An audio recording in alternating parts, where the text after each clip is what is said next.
गुरुर्ब्रह्मा गुरुर्विष्णु गुरुर्देवो महेश्वर गुरुर्साक्षात् परं ब्रह्म तस्मै श्री गुरवे नमः। ध्यानमूलं गुरुमूर्ति पूजामूलं गुरुपदं ज्ञानमूलं गुरुवाक्य मोक्षमूलं गुरुकृपा। ओम नमो भगवते वासुदेवाय। श्री हरि संक्षिप्त महाभारत प्रथम खंड वन पर्व। अभी तक हमने जाना मैत्रेय ऋषि द्वारा दुर्योधन को कौरव कुल के नाश होने का शाप मिलता है और वन में जाने के पश्चात भीमसेन द्वारा किरमिर राक्षस का वध किया जाता है। आज हम जानेंगे भगवान श्री कृष्ण आदि का काम्यक वन में आगमन और उनके साथ पांडवों की बातचीत और उनका वापस लौटना। वैशंपायन जी कहते हैं, जनमेजय, जब भोज, वृषणी, अंधक आदि वंशों के यादव, पांचाल के धृष्टद्युम्न, चेदी देश के धृष्टकेतु और केकई देश के सगे संबंधियों को यह संवाद मिला कि पांडवगण अत्यंत दुखी होकर राजधानी से चले गए और काम्यक वन में निवास कर रहे हैं, तब वे कौरवों पर बहुत चिढ़कर क्रोध के साथ उनकी निंदा करते हुए अपना कर्तव्य निश्चित करने के लिए पांडवों के पास गए। सभी क्षत्रिय भगवान श्री कृष्ण को अपना नेता बनाकर धर्मराज युधिष्ठिर के चारों ओर बैठ गए। भगवान श्री कृष्ण ने युधिष्ठिर को नमस्कार करके बड़ी खिन्नता के साथ कहा, राजाओं, यह बात निश्चित हो गई है कि पृथ्वी दुरात्मा दुर्योधन, कर्ण, शकुनी और दुशासन का खून पिएगी। यह सनातन धर्म है कि जो मनुष्य किसी को धोखा देकर सुख दुख कर रहा है उसे मार डालना चाहिए। अब हम लोग इकट्ठे होकर कौरवों और उनके सहायकों को युद्ध में मार डालें और धर्मराज युधिष्ठिर का राज सिंहासन पर अभिषेक करें। अर्जुन ने देखा कि हम लोगों का तिरस्कार होने के कारण भगवान श्री कृष्ण क्रोधित हो गए हैं और अपना काल रूप प्रकट करना चाहते हैं। तब उन्होंने लोक महेश्वर सनातन पुरुष भगवान श्री कृष्ण को शांत करने के लिए उनकी स्तुति की। अर्जुन ने कहा, श्री कृष्ण, आप समस्त प्राणियों के हृदय में विराजमान अंतर्यामी आत्मा है। सारा जगत आपसे ही प्रकट होता है और अंततः आप में ही समा जाता है। समस्त तपस्याओं की अंतिम गति आप ही हैं। आप नित्य यज्ञ स्वरूप हैं।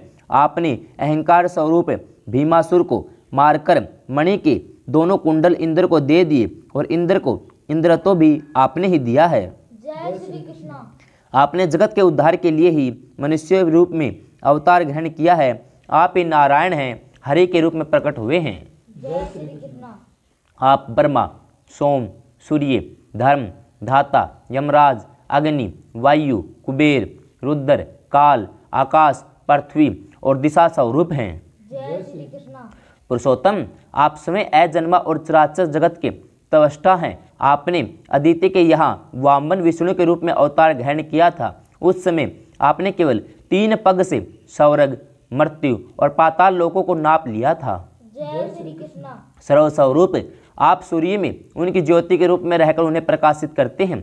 आपने विभिन्न प्रकार के सहस्त्रों अवतार ग्रहण करके धर्म विरोधी असुरों का संहार किया है। आप सर्व ईश्वरमयी द्वारका नगरी को अपनाकर लीला का विस्तार करते हैं और अंत में आप उसे समुद्र में डुबो देंगे। आप सर्वथा स्वतंत्र हैं। ऐसा होने पर हे मधुसूदन, आप में क्रोध, ईर्ष्या, द्वेष, असत्य और क्रूरता नहीं है। कुटिलता तो भला हो ही कैसे सकती है। अच्युत, सब ऋषि मुनि आपको अपने हृदय मंदिर में विराजमान दिव्य ज्योति के रूप में जानकर आपकी शरण ग्रहण करते हैं, मोक्ष की याचना करते हैं। परले के समय आप स्वतंत्रता से समस्त प्राणियों को अपने स्वरूप में लीन कर लेते हैं। सृष्टि के समय समस्त जगत के रूप में प्रकट हो जाते हैं। ब्रह्मा और शंकर दोनों ही आपसे प्रकट हुए हैं। आपने बाल लीला के समय बलराम के साथ रहकर जो जो अलौकिक कार्य किए हैं उन्हें अब तक न तो कोई कर सका है और न ही कोई आगे कर सकेगा। श्री कृष्ण के आत्मा अर्जुन इस प्रकार स्तुति करके चुप हो गए। तब भगवान श्री कृष्ण ने कहा, अर्जुन, तुम एकमात्र मेरे हो और मैं ही एकमात्र तुम्हारा हूँ। जो मेरे हैं और जो तुम्हारे हैं वे मेरे हैं, और जो मुझसे द्वेष रखते हैं वे तुमसे भी द्वेष रखते हैं। जो तुम्हारा प्रेमी है वह मेरा भी प्रेमी है। तुम नर हो और मैं नारायण हूँ। हम लोगों ने निश्चित समय पर अवतार ग्रहण किया है। तुम मुझसे अभिन्न हो और मैं तुमसे अभिन्न हूँ। हम दोनों में कोई अंतर नहीं है, हम दोनों एक स्वरूप हैं। जिसमें भगवान श्री कृष्ण अर्जुन से यह बात कह रहे थे, उसी समय पांडवों की राजरानी द्रौपदी शरणागत वत्सल भगवान श्री कृष्ण की शरण ग्रहण करने के लिए उनके पास आकर कहने लगी। द्रौपदी ने कहा, मधुसूदन, मैंने असित और देवल मुनि के मुख से सुना है कि सृष्टि के प्रारंभ में आपने अकेले ही बिना किसी की सहायता से समस्त लोगों की सृष्टि की। परशुराम जी ने भी मुझसे यह बात कही थी कि आप अपराजित विष्णु हैं, आप यजमान यज्ञ और यजनीय भी हैं। पुरुषोत्तम, सभी ऋषि आपको समारूप कहते हैं। आप पंचभूत स्वरूप हैं, इससे संपन्न होने वाले यज्ञ स्वरूप भी हैं, ऐसा कश्यप जी ने कहा था। आप समस्त देवताओं के स्वामी हैं, सब प्रकार के कल्याण के संपादक हैं, सृष्टिकर्ता हैं, माहेश्वर हैं। यह बात नारद जी ने कही है। जैसे बालक अपने खिलौनों के साथ स्वतंत्र रूप से खेलता है, वैसे ही आप ब्रह्मा, शंकर, इंद्र आदि देवताओं से बार बार खेलते रहते हैं। स्वर्ग आपके सिर से, पृथ्वी आपके पैर से, सारे लोग आपके उदर में व्याप्त हैं। आप सनातन पुरुष हैं, वेद अभ्यासी हैं एवं तपस्वी, ब्रह्मचारी, अतिथि सेवी, गृहस्थ, शुद्ध अंतःकरण, वानप्रस्थ, आत्मदर्शी, सन्यासियों के हृदय में सत्य स्वरूप ब्रह्मा के रूप में स्फुर्तित होने वाले आप ही हैं। आप युद्ध में पीठ न दिखाने वाले पुण्यात्मा, राज ऋषियों एवं समस्त धार्मिकों को परम गति प्राप्त करते हैं। आप सबके प्रभु हैं, विभु हैं, सर्व आत्मा हैं। आपकी शक्ति से ही सब कर्म करने में समर्थ हो रहे हैं। लोकपाल, तारामंडल, दसों दिशाएं, आकाश, चंद्रमा और सूर्य सब आप में ही प्रतिष्ठित हैं। प्राणियों की मृत्यु, देवताओं की अमरता, संसार के समस्त कार्य आप में ही प्रतिष्ठित हैं। आप समस्त प्राणियों के ईश्वर हैं, इसलिए मैं प्रेम से आपके सामने अपना दुख निवेदन करती हूँ। श्री कृष्ण, मैं पांडवों की पत्नी, धृष्टद्युम्न की बहन और आपकी सखी हूँ। मुझ जैसे गौरवशालिनी स्त्री कौरवों की भरी सभा में घसीटी जाए, यह कितने दुख की बात है। कौरवों ने बेईमानी से हमारा राज्य छीन लिया, वीर पांडवों को अपना दास बना लिया।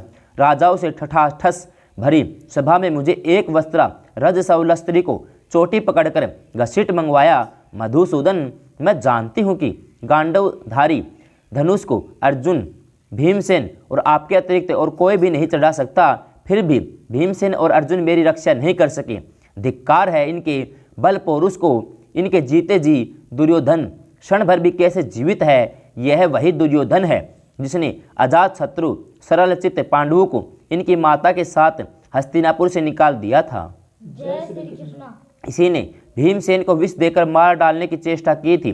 भीमसेन की आयु शेष थी, विष पच गया, वे जी गए, यह दूसरी बात है। जिसमें भीमसेन प्रमाण कोटि वट के नीचे सो रहे थे, उसमें दुर्योधन ने इन्हें रस्सी से बंधवाकर गंगा जी में डलवा दिया। अवश्य ही ये रस्सी तोड़ ताड़ कर तैर कर निकल आए। सर्पों से डसवाने पर भी उन्हें कोई असर नहीं हुआ। जिसमें हमारी सास अपने 5 पुत्रों के साथ वाणावत नगर में सो रही थी, उसने आग लगाकर उन्हें जला डालने की चेष्टा की। ऐसा नीच कर्म भला और कौन मनुष्य कर सकता है। श्री कृष्ण, मुझ सत्य की चोटी पकड़कर दुशासन ने भरी सभा में घसीटा। ये पांडव टुकुर टुकुर देखते रहे। द्रौपदी की आंखों से आंसू की धारा बह चली। वह अपना मुख ढककर रोने लगी। उसकी सांस लंबी चलने लगी। उसने अपने को कुछ संभाता और गदगद कंठ से क्रोध में भरकर फिर कहने लगी।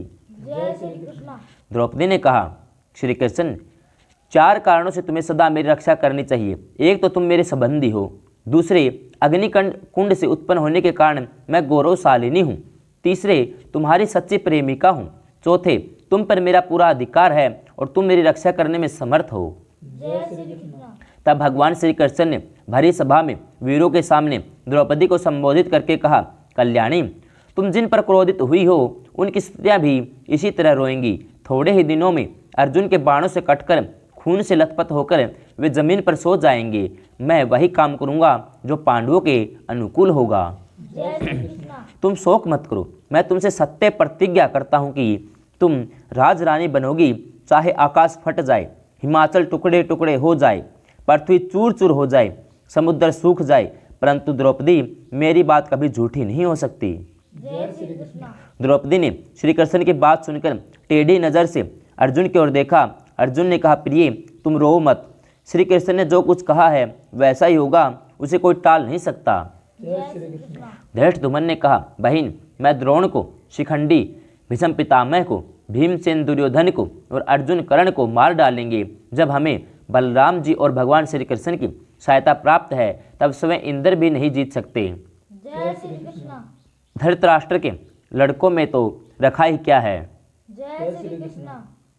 अब आपकी दृष्टि भगवान श्री कृष्ण की ओर घूम गई। श्री कृष्ण ने धर्मराज युधिष्ठिर को संबोधित करके कहा, राजन यदि उस समय मैं द्वारका में होता तो आपको इतना दुख नहीं उठाना पड़ता। यदि कुरुवंशी मुझे जुए में नहीं बुलाते तो भी मैं स्वयं आ जाता, बहुत से दोष दिखाकर जुए का अनर्थ रोक लेता।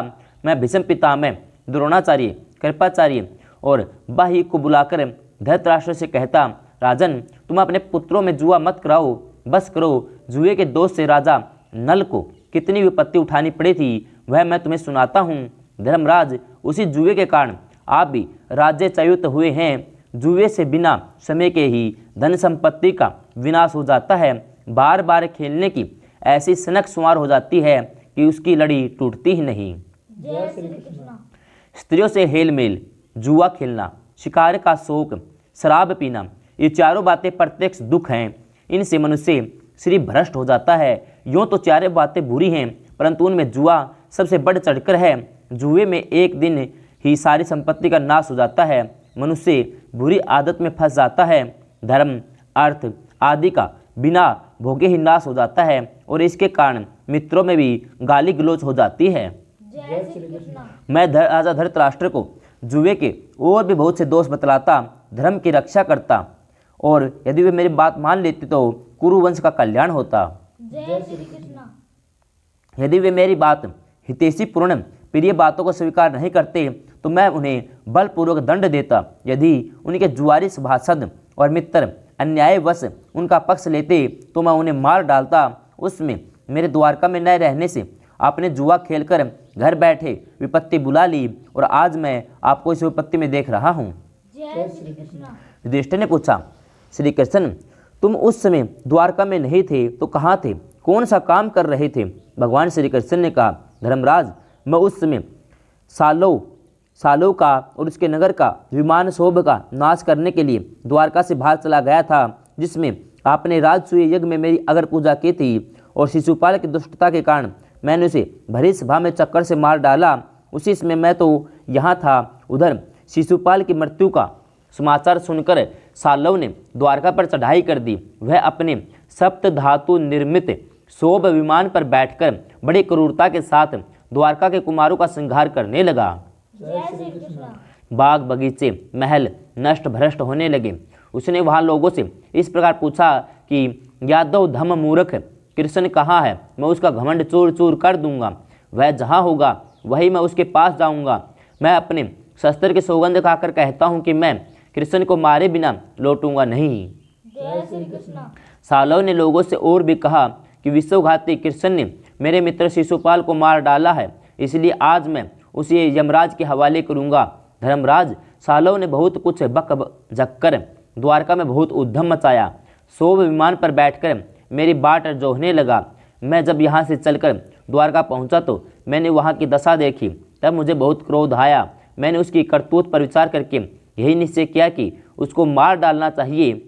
मैंने जब द्वारका से बाहर निकलकर उसकी खोज की तो वह समुद्र के एक भयानक द्वीप में अपने शोभ विमान सहित मिला। मैंने 5 जन शंख बजाकर युद्ध के लिए सालव को ललकारा। कुछ समय तक हम लोगों में घोर युद्ध होता रहा। अंत में मैंने सालव समेत समस्त दानवों को मारकर धराशायी कर दिया। यही कारण है कि मैं उसमें द्वारकापुरी में नहीं था। जब मैं लौटकर द्वारका पहुंचा तो मुझे मालूम हुआ कि हस्तिनापुर में कपट धूर्त के द्वारा आप लोगों को जीत लिया गया है। उसी समय मैं वहाँ से चल पड़ा और हस्तिनापुर होकर आया हूँ। भगवान श्री कृष्ण ने युधिष्ठिर के पूछने पर सालोवध की कथा विस्तार से सुनाई और अंत में उनसे द्वारका जाने की अनुमति मांगी। अनुमति मिल जाने पर भगवान श्री कृष्ण ने धृतराष्ट्र को धर्मराज युधिष्ठिर को प्रणाम किया। भीमसेन ने भगवान श्री कृष्ण का सिर चूमा। श्री कृष्ण ने अर्जुन को गले लगाया। नकुल और सहदेव ने उन्हें प्रणाम किया। धौम्य पुरोहित ने उनका सम्मान किया। द्रौपदी ने अपने आंसुओं से श्री कृष्ण को भिगो दिया। श्री कृष्ण अपने स्वर्ण रथ में सुभद्रा और अभिमन्यु को बैठाकर युधिष्ठिर को बार बार धीरज दे द्वारका के लिए रवाना हुए। तंत्रधर धृष्टद्युम्न ने द्रौपदी के पुत्रों को लेकर अपने नगर के लिए प्रस्थान किया। शिशुपाल के पुत्र धृष्टकेतु ने अपनी बहिन करेणमुति नकुल की स्त्री को लेकर अपने नगर शक्तिमती की यात्रा की। सभी राजा महाराजा अपने देश लौट गए। पांडवों ने बहुत समझा बुझाकर अपनी प्रजा को लौटाना चाहा, परंतु लोग लौटे नहीं। यह दृश्य बड़ा अद्भुत था। किसी प्रकार सबके लौटने पर धर्मराज युधिष्ठिर ने ब्राह्मणों का सत्कार किया और उनसे आगे जाने की आज्ञा मांगी और सेवकों से कहा, तुम लोग रथ तैयार करो। द्वैत वन में पांडवों का निवास, मार्कंडेय मुनि और दालभय बक का उपदेश। वैशंपायन जी कहते हैं, जन्मेजय जी, जब भगवान श्री कृष्ण आदि अपने अपने स्थान के लिए रवाना हो गए, तब प्रजापतियों के समान तेजस्वी पांडवों ने वेद वेदांग वेता ब्राह्मणों को सोने की मुहर, वस्त्र, गोएं देकर रथ पर सवार हो अगले वन के लिए प्रस्थान किया। इंद्रसेन सुभद्रा की दाइयों, दासियों और वस्त्र आभूषणों को लेकर 20 सैनिकों के संरक्षण में रथ पर द्वारका के लिए रवाना हुआ। उस समय मनस्वी नागरिक धर्मराज युधिष्ठिर के पास आकर उनके बाएं भाग में खड़े हो गए और उनके मुख्य मुख्य ब्राह्मण प्रसन्नता के साथ धर्मराज से बातचीत करने लगे। पांडवगण झुंड की झुंड प्रजा की को आया देख खड़े हो गए, उनसे बात करने लगे। उसमें राजा और प्रजा दोनों ही आपस में पिता पुत्र के समान व्यवहार कर रहे थे। सारी प्रजा कहने लगी, हाँ स्वामी, हाँ धर्मराज, आप लोगों को अनाथ करके कौन जा रहे हो? आप कुरुवंशियों में श्रेष्ठ और हमारे स्वामी हैं। आप इस देश और हम नागरिकों को छोड़कर कहाँ जा रहे हैं? क्या पिता कभी अपनी संतान को इस प्रकार अनाथ करता है?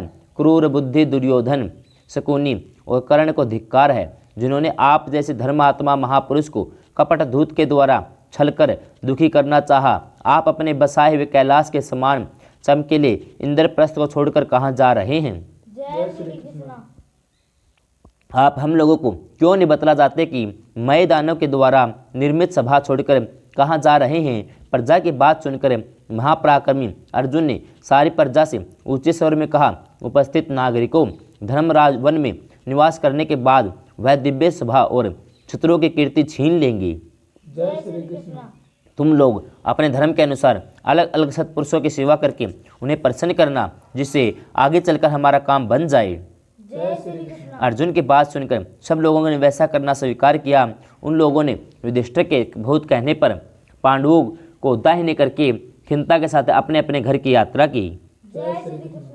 प्रजा के चले जाने पर सत्य प्रत्येक धर्मात्मा युधिष्ठिर ने अपने भाइयों से कहा कि हमें 12 वर्ष तक निर्जन वन में रहना है, इसलिए इस जंगल में जहाँ फूल फल अधिक हो, स्थान रमणीक हो, सुखदायक हो, ऋषियों के पवित्र आश्रम हो, ऐसा प्रवेश ढूंढ लेना चाहिए। अर्जुन ने धर्मराज के गुरु के सम्मान करके कहा, आपने बड़े बड़े ऋषि मुनि और महापुरुषों की सेवा की है। मनुष्य लोक में कोई भी वस्तु आपके लिए अज्ञात नहीं है, इसलिए आपकी जहाँ इच्छा हो वहीं निवास करना चाहिए। भाई जी, अब जो वन पड़ेगा उसका नाम द्वैत वन है। उसमें पवित्र जल से भरा एक सरोवर है, रंग बिरंगे फूल भी खिल रहे हैं, आवश्यक फल भी रहते हैं। वह वन पक्षियों के कलरव से परिपूर्ण रहता है। मुझे तो इस वन में रहना अच्छा लगता है, परंतु आपको अनुमति हो तभी। जय श्री कृष्ण। आज्ञा कीजिए। युधिष्ठिर ने कहा, अर्जुन, मेरी भी यही सम्मति है। आओ हम लोग द्वैत वन में चलें। निश्चय ही जाने पर अग्निहोत्री, सन्यासी, स्वाध्याय, शील भिक्षुक, वानप्रस्थ, तपस्वी, वर्ती, महात्मा ब्राह्मणों के साथ धर्मात्मा पांडवों ने द्वैत वन में प्रवेश किया। वहाँ धर्मात्मा तपस्वी और पवित्र स्वभाव से आश्रमवासी धर्मराज के सामने आए। धर्मराज ने यथा योग्य सबका स्वागत सत्कार किया। तदनंतर एक फूलों से लदे कदम वृक्ष की छाया में आकर बैठ गए। जय श्री कृष्ण। भीमसेन, द्रौपदी, अर्जुन, नकुल, सहदेव और उनके सेवकों ने रथों से नीचे उतरकर घोड़े खोल दिए और सब धर्मराज के पास आकर बैठ गए। जय श्री कृष्ण। वहां रहकर धर्मराज समस्त अतिथि, अभ्यागत, ऋषि मुनि, ब्राह्मणों को कंद मूल फल से तृप्त करने लगे। बड़े बड़े इष्टियाँ, श्राद्ध क्रम, शांति के पौष्टिक क्रियाएं धौम्य पुरोहित के निर्देश अनुसार होती। समृद्धशाली पांडव इंद्रप्रस्थ का राज्य छोड़कर द्वैत वन में रहने लगे। जय श्री कृष्ण। इन्हीं दिनों परम तेजस्वी महामुनि मार्कंडे पांडवों के आश्रम पर आए। महामनस्वी युधिष्ठिर ने देवता, ऋषि और मनुष्य के पूजनीय मार्कंडे जी का विधिपूर्वक स्वागत सत्कार किया। मार्कंडे जी ने महाराज वनवासी पांडव और द्रौपदी को देखकर मुस्कुराने लगे। धर्मराज युधिष्ठिर से पूछा, माननीय, अन्य सभी तपस्वी मुझे इस दिशा में देख देखकर संकोच के मारे कुछ बोल नहीं पाते, आप मेरी ओर देखकर मुस्कुरा रहे हैं, जय श्री कृष्ण। इसका क्या अभिप्राय है? मार्कंडे जी ने कहा, मैं तुम्हें इस दिशा में देखकर प्रसन्नता से नहीं मुस्कुरा रहा, मुझे किसी बात का घमंड नहीं है। तुम लोगों को इस दिशा में देखकर मुझे सत्यनिष्ठ दशरथ नंदन भगवान रामचंद्र की स्मृति हो आई है। जय श्री कृष्ण। उन्होंने पिता की आज्ञा से एकमात्र धनुष लेकर सीता और लक्ष्मण के साथ वनवास किया था। उन्हें मैंने ऋष्यमुख पर्वत पर विचरते समय देखा था। भगवान रामचंद्र इंद्र से भी बलवान, यम को भी दंड देने की शक्ति रखने वाले, महामनस्वी तथा निर्दोष थे। फिर भी उन्होंने पिता की आज्ञा से वनवास स्वीकार करके धर्म का पालन किया। जय श्री कृष्ण। इससे यह सिद्ध होता है कि मनुष्य को मैं बड़ा बलवान हूँ ऐसा समझ कर हठ नहीं करना चाहिए। जय श्री कृष्ण। भारतवर्ष के बड़े बड़े इतिहास प्रसिद्ध राजा नाभाग, भगीरथ आदि ने सत्य के बल पर पृथ्वी का शासन किया था। जय श्री कृष्ण। धर्मराज, इस समय जगत में तुम्हारा यश और तेज देदीप्यमान है। तुम्हारी धार्मिकता, सत्यनिष्ठा, सद्व्यवहार जगत के समस्त प्राणियों के बड़े बड़े, और तुम अपनी प्रतिज्ञा के अनुसार वनवास की तपस्या कर लेने के बाद अपने तेजोमयी राजलक्ष्मी को कोरोस छीन लोगे, इसमें कोई संदेह नहीं है। जय श्री कृष्ण। इस प्रकार कहकर महामुनि मार्कंडे पुरोहित धौम्य और पांडवों से अनुमति लेकर उत्तर दिशा की ओर चले गए। जय श्री कृष्ण। जब से महात्मा पांडव द्वैत वन में आकर रहने लगे, तब से वह विशाल वन ब्राह्मणों से भर गया। उस वन में सरीवर के आसपास ऐसी वेद ध्वनि होती जिसे वह ब्रह्मलोक के समान जान पड़ता। जय श्री कृष्ण। वह ध्वनि जो सुनता उसी के हृदय में बस जाती। एक दिन दालभ बक मुनि ने संध्या के समय धर्मराज युधिष्ठिर से कहा, राजन देखो, इसमें द्वैत वन के आश्रमों में सब और तपस्वी ब्राह्मणों की यज्ञ अग्नि प्रज्वलित हो रही है। भृगु, अंगिरा, वशिष्ठ, कश्यप, अगस्त्य और अत्रिकोत्तर के उत्तम उत्तम तपस्वी ब्राह्मण इस पवित्र वन में इकट्ठे हुए हैं।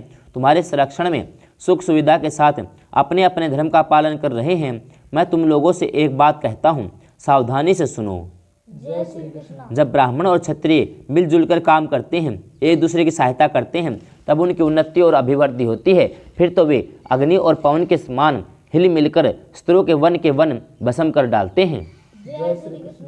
बिना ब्राह्मण का आश्रय लिए दीर्घ काल तक सतत प्रयत्न करने पर भी किसी को इस लोक और परलोक की प्राप्ति नहीं हो सकती।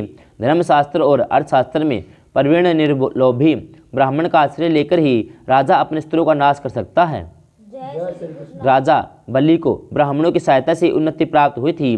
ब्राह्मण एक अनुपम दृष्टि और क्षत्रिय एक अनुपम बल है। जय श्री कृष्ण। जब ये दोनों साथ होते हैं तब जगत में सुख समृद्धि की वृद्धि होती है। इसलिए विद्वान क्षत्रिय को चाहिए कि अप्राप्त वस्तु की प्राप्ति के लिए, प्राप्त वस्तु की वृद्धि के लिए ब्राह्मणों की सेवा करके उनसे ज्ञान प्राप्त करे। युधिष्ठिर, तुम तो सदा सर्वदा ब्राह्मणों के साथ उत्तम व्यवहार करते ही हो, इसलिए लोक में तो तुम यशस्वी हो रहे हो। जय श्री कृष्ण। धर्मराज युधिष्ठिर ने बड़ी प्रसन्नता के साथ दाल भैक बक मुनि के उपदेश का अभिनंदन किया और महात्मा वेद व्यास, नारद, परशुराम, पृथुसर्वा, धृष्ट, इंद्रधुमन, भालुकी, हारित, अग्निवैश्य आदि बहुत से व्रतधारी ब्राह्मणों ने दाल भय बक और धर्मराज युधिष्ठिर का सम्मान किया। जय श्री कृष्ण। जय श्री कृष्ण।